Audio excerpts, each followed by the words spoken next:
Singapore Dreaming. Singapore Dreaming is a 2-year project by Asian Urban Lab, where leading artists, academics, professionals, and other thinkers across the diverse disciplines share and explore alternative visions of a Singapore that is sustainable, creative, and vibrant. Singapore Dreaming is a ground-up initiative where the people of Singapore can share their dreams. The project aims to move towards layers of constraints, whether dogmatic or structural, to imagine all possibilities. Dreaming allows us to think the unthinkable and to formulate new possibilities. Dreaming is an effective ingredient in lessening the pain towards a challenging transformation to a truly sustainable society. It is in the present context of Singapore that this unconventional approach is clearly relevant, exciting, and challenging. It goes beyond the restrictive party politics and bureaucratic conservatism, as well as the modernist obsession to linear thinking and economic dominance. It recognizes and accepts complexity and uncertainty, indeterminacy, and the serendipitous creative energy generated by community empowerment in art, design, and culture. Dreaming by the creative arts culture is not simply done by claiming to stand outside or against power, but by finding ways to rework the meaning and operation of top-down generated power through providing new alternative and uncharted visions that reflect the interests of the larger community. In the 20th century, Singapore has been confronted with two new interlocking challenges. First, the research data of historical narrative has broadened and deepened the understanding towards the island's historical rootedness from the late 13th century and which has stretched to 700 years. This should provide an exciting historical imagery to reorientate the thinking of Singapore's experiences, not just in the past, but also the present and the challenges of the future. In doing so, we can attempt to redefine a better understand and to a sense of rootedness among Singaporeans. Towards Singapore, rootedness has been essential in the evolution of creative and imaginative cultures. As highlighted by Sakia Sasson, that, to quote, highly diversified entity we refer to as the knowledge economy could not simply emerge from the heads of the creative classes, no matter how brilliant they might be, unquote. It can only be derived from the foundation of deep histories, shaping a city into a complex system which subsequently enables creative activities. Second, many theories have indicated that the great convergence that our world is experiencing is now irreversible.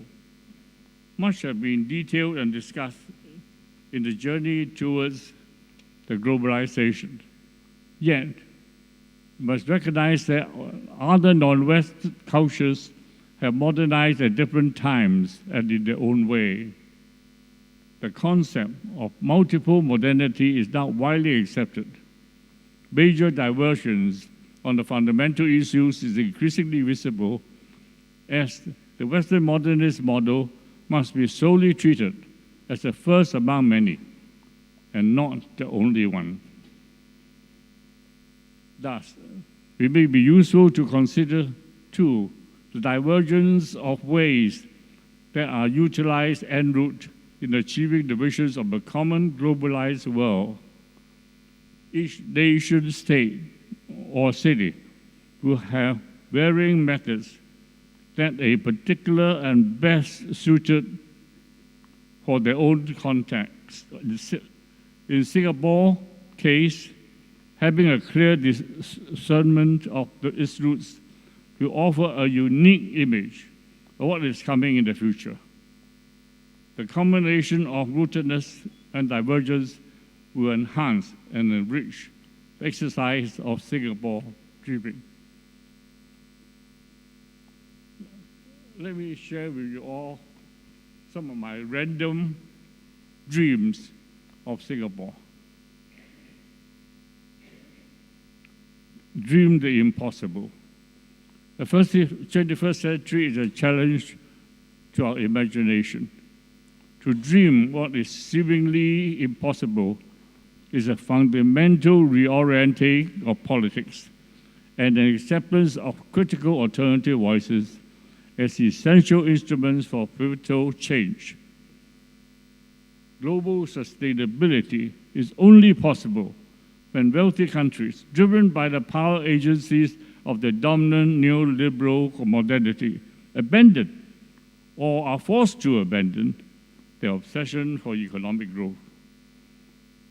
Furthermore, all countries around the world must consciously restructure the development agenda to adhere to the context of sustainability. Dare to change.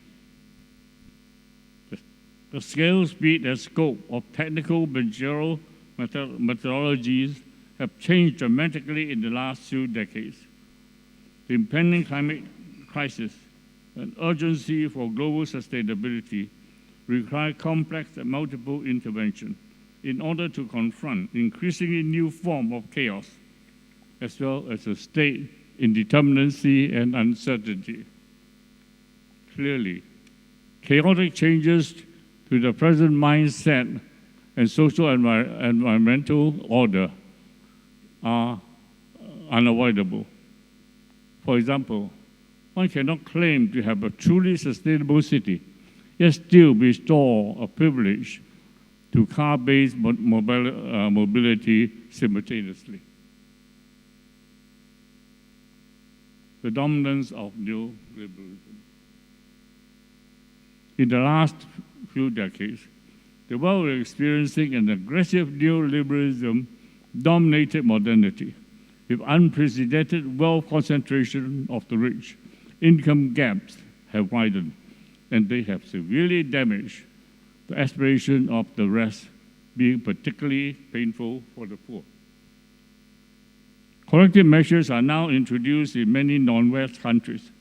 For the global multinationals to survive, they must offer their skill, experience, and financial capability to be partners in achieving the difficult structural transformation in these countries. Condition of legitimacy. Credible benchmark of Western modernity established over the last few centuries were greatly distorted in recent decades by the aggressive global capitalism of neoliberal modernity. The non-West, modernized at a later time with divergent national histories, cannot be understood in the contextual theory of Western modernity. It is now recognized that the Western form of modernity is only one among many in the context of multiple modernities. Presently, Western benchmarks of Western modernity, such as equality, human rights, and democracy, will be challenged and modified in the essentiality of public good. However, government must provide effective channel for critical alternative opinions and to win the consent of the governed as an ongoing condition of legitimacy. On growth and productivity, Singapore is a small, rich city-state with high income per capita and a large income disparity. Its present government, ruled by one party for a long time, appears unchallengeable. The government has selectively responded to the demand made by alternative opinion on the wide spectrum of social issues. However, it is still engrossed with the necessity to generate and promote economic growth based on higher productivity. Through creative applications of new knowledge, productivity in all fields will continue to improve. However, the benefits created should be assigned to provide basic needs and to enhance the quality of life for everyone.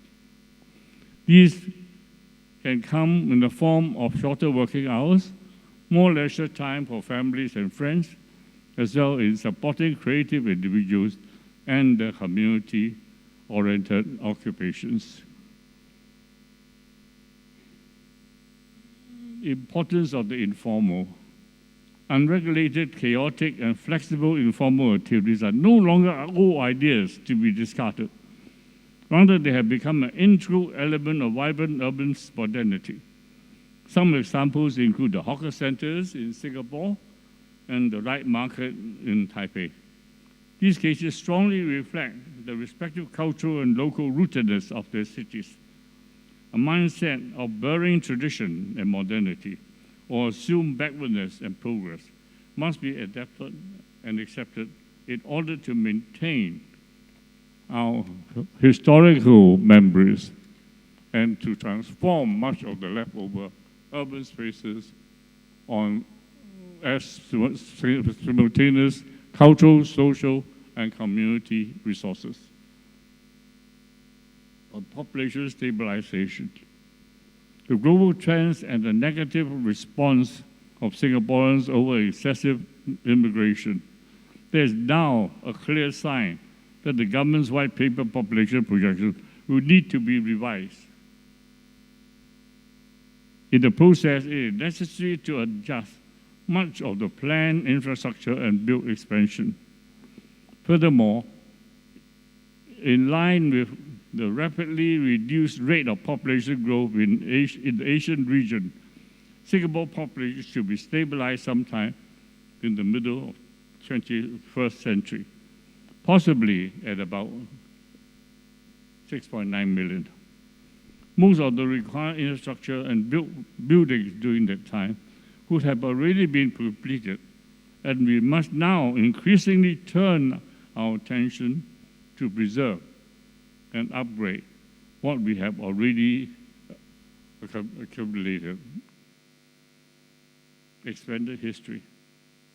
In the further complication of Singapore, the 700-year history providing indisputable archaeological evidence, Singapore has expanded